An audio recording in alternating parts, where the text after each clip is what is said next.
आगे श्री सूत जी महाराज ने भगवान के 24 अवतारों का वर्णन किया।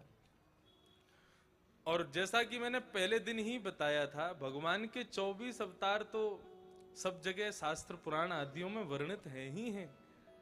लेकिन बंधुओं, हम सबके घर में जो गोपाल जी विराजमान हैं, जो ठाकुर जी विराजमान हैं, जैसे श्रीनाथ जी विराजमान हैं, गिरधर लाल जी विराजमान हैं, ये भगवान का 25वां अवतार है। ये कौन सा अवतार है? बोले ये अर्चा अवतार है भगवान का। कलयुग में प्रत्येक प्राणी मात्र के ऊपर कृपा करने के लिए ठाकुर जी अर्चावतार के रूप में पधारे हैं। और इन अर्चावतार को साक्षात पर ब्रह्म मान करके ही उनकी सेवा करनी चाहिए। ये 25 अवतारों का इस भाव से वर्णन किया, 24 अवतारों का। भागवत जी की रचना कैसे हुई, इस भाव को बताया। श्री वेदव्यास जी महाराज ने अपनी दिव्य दृष्टि से देखा कि कलयुग में लोग कैसे होने वाले हैं, उन सबकी मनोवृत्ति ठीक रहे, उसके लिए उन्होंने वेद पुराणों का कथन करना प्रारंभ किया। और कथन करते करते 17 महापुराण लिख दिए, लेकिन फिर भी मन को शांति नहीं हुई। तब श्री नारद जी महाराज ने उनसे आकर के निवेदन किया और 18वें पुराण के रूप में श्री वेदव्यास जी ने श्रीमद् भागवत की रचना की है। बोलो भागवत महापुराण की जय। समाधिनानुस्मर तद विचेष्टितम। श्रीमद् भागवत की रचना समाधिस्थ भाषा में हुई है।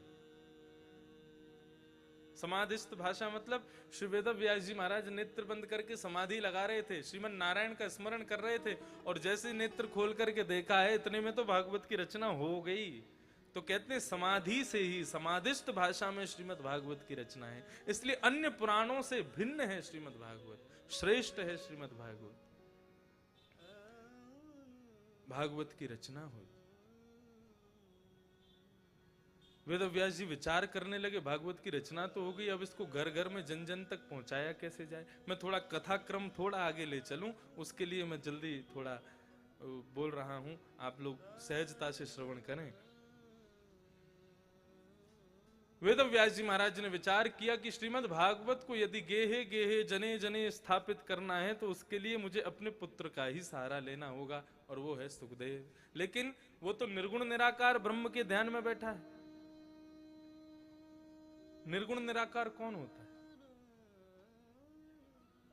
निर्गुण निराकार सगुण साकार, इसको जानने में कोई ज्यादा भेद नहीं है। मैंने आपके ऊपर पानी डाला, आपको लगी नहीं, केवल गीले हो गए, आप लगेगी नहीं। लेकिन वही पानी को बर्फ बना करके मैं आपको डालूं तो आपको चोट लगेगी। तो पानी है निर्गुण निराकार, वो हमें कब स्पर्श करके हमें पता भी नहीं चलेगा। श्रीनाथ जी कहो तो यहीं बैठ रहे हो, मेरे बगल में बैठे, लेकिन मुझे दिख ही नहीं रहे। एक बार मुझे स्मरण है, बद्रीनाथ की कथा में मैंने किसी से कहा नहीं, तब भी श्रीनाथ जी विराज रहे थे। जो लोग बद्रीनाथ में थे, पहली बार ठाकुर जी पालकी में बैठ के आए थे अपनी कथा में।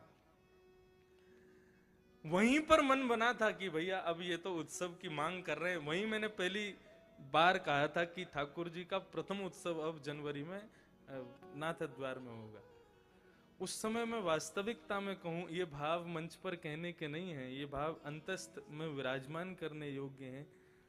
ना मैंने किसी को कहे, ना आज मेरी इच्छा है कि गिरधर लाल जी कृपा कर रहे हैं तो कहीं मेरे भाव सुनकर के आपके हृदय में अपने अर्चावतार के प्रति भाव उठ जाए तो मैं अपना भाव कह दूंगा, मुझे कोई आपत्ति नहीं।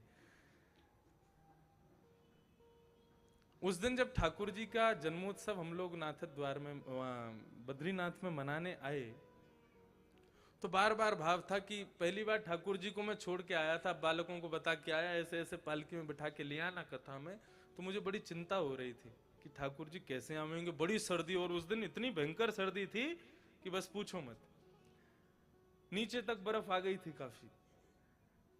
तो अब कथा में बैठे बैठे मन नहीं लगे, बार बार स्मरण हो, बालक ठीक से तो ले आएंगे, श्रीनाथ जी को कोई दिक्कत तो नहीं होगी, सर्दी बहुत है, कहीं कोई दिक्कत नहीं हो।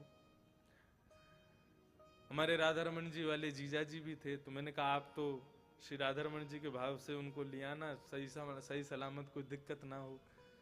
अब इतनी चिंता में मैं एक आध घंटा ही मैंने कथा की होगी कि वास्तव में ऐसा भाव लगा कि हमारे गिरधर लाल जी मेरी पीछे वाली मसनद पर बैठे हैं, दोनों टांगों से मेरे ऐसे कमर पर रखा है और दोनों हाथों से मेरा गला पकड़ रखा है। बोले तू चिंता क्यों कर रहा है, मैं तो तेरे पीछे बैठा हूं, वो तो केवल मेरा स्वरूप आ रहा है। क्योंकि हम जब भी कथा में आते हैं तो नैन भर देखूं नंद कुमार, नेत्रों के द्वार से ठाकुर जी को हृदय में धारण करके कहते हैं चलो कथा में चल रहे हैं। तो बोले तू कहता ही है, उसको मानता नहीं है। अरे मैं तेरे संग ही बैठा हूं, तेरे पीछे ही बैठा हूं मैं, तू चिंता मत कर, मुझे सर्दी नहीं लगेगी। उस दिन ये भाव बना कि अरे ठाकुर जी तो बोलते हैं, ठाकुर जी तो उत्सव की मांग कर रहे हैं, अब तो ठाकुर जी का उत्सव करना पड़ेगा। बंधुओं, हम सबको अर्चावतार का दर्शन होगा, अर्चावतार का अनुभव होगा। जाते ही श्रीनाथ द्वारे से लौट के अपने घर जाना और आपके जो भी अर्चावतार विराज रहे हैं ना घर में, कोई भी एक संबंध उनसे स्थापित कर लेना और फिर उस संबंध के भाव से उनकी सेवा प्रारंभ करना। आपको अपने अर्चावतार में ही श्रीनाथ जी किसी ना किसी रूप में दर्शन जरूर देंगे, ये हमारा भाव है।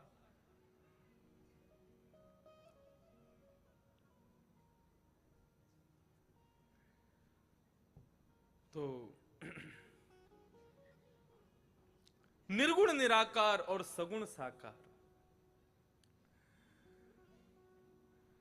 निर्गुण निराकार ब्रह्म दिखता नहीं है, लेकिन फिर भी वो हमारे अगल बगल में ही होता है।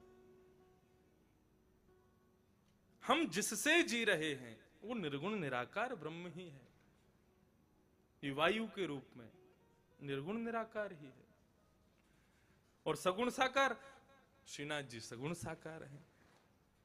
निर्गुण निराकार ब्रह्म के नेत्र नहीं होते, नासिका नहीं होती, ओष्ठ नहीं होते, उसके कान नहीं होते, उसका स्वरूप नहीं होता, उनका श्रृंगार नहीं होता, अदृश्य रूप से निर्गुण निराकार ब्रह्म विराजते। और सगुण साकार के रूप में तो आप दर्शन कर ही रहे हो। तो सुखदेव जी महाराज निर्गुण निराकार ब्रह्म का ध्यान कर रहे थे हिमालय पर बैठ करके, जिसका कोई स्वरूप नहीं होता। तब श्री वेदव्यास जी ने विचार किया मेरा पुत्र ऐसे तो आएगा नहीं, क्या करें। बोले एक बार बालक को यदि माँ कोई बढ़िया सी वस्तु बना करके चखा दे ना, तो बालक पहले तो मना करेगा, नहीं खाना नहीं खाना नहीं खाना, लेकिन माँ जबरदस्ती उसको खिला दे और बालक को वो बढ़िया लग जाए तो बालक पीछे पड़ जाए, मुझको तो वही चाहिए जो तुमने बनाया है।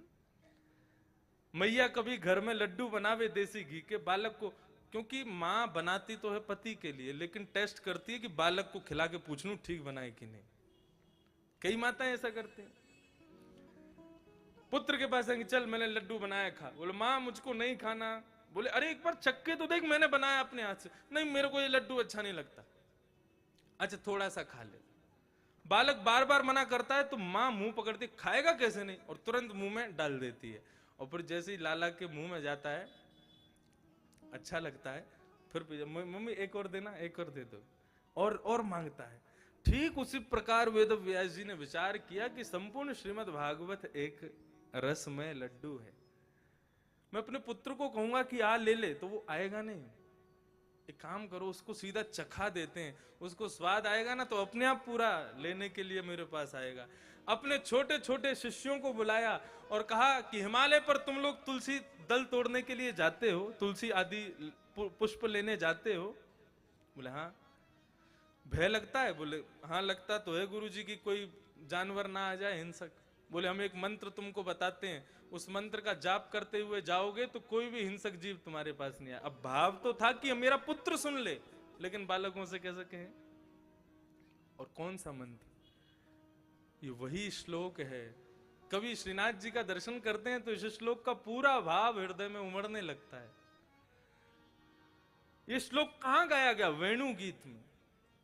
और वेणु गीत कैसा कि ठाकुर जी गैया चराने के लिए यमुना पुलिन पर जाते हैं और वहां बैठकर के जैसे ही अपने ओठों पर अपनी वेणु को धारण करके अपनी कोमल उंगलियों से छिद्रों को आच्छादित करते हुए जैसे ही प्राणों को पिरोते हैं, और वो वेणु की ध्वनि जब उमड़ घुमड़ के घर पर बैठी हुई या दोहने बहनने मथनोपलेप, श्री कृष्ण के स्मरण कर रही गोपियों के कर्ण रंध्र में जाता है। कर्ण रंध्र में जाते ही नेत्र बंद हो जाते हैं और उनको वहीं बैठे बैठे कृष्ण का दर्शन होता है। तब वे गोपियां कहती हैं, कैसे लग रहे हैं ठाकुर जी? बरहा पीड़म नटवर वपुः कर्णयो कर्णकारं बिभ्रदवासः